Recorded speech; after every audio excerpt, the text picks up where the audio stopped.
Nataka niambie my brother ambaye sasa ndio kigogo wa ODM, Senator rafiki wangu Oburu Odinga.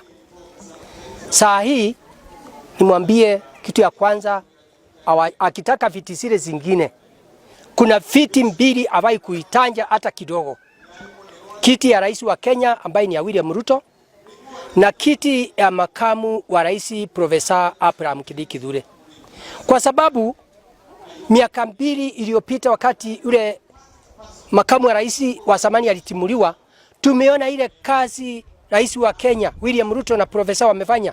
Unaona wameungana, tumeona mambo ya ndio currency kutoka Nairobi ikielekea Nakuru, ikielekea Eldoret. Hii serikali inaendelea kukamilisha mambo mingi mpaka inflation inakuwa mzuri. Tumesikia jana mafuta yameanza kurudi chini. Kwa hiyo economy inapandilika, inakuwa mzuri. Kwa hiyo naomba kiti ya makamu wa rais ambaye ni Profesa Abraham Kithure mwaka wa 2027 ndiye anafaa.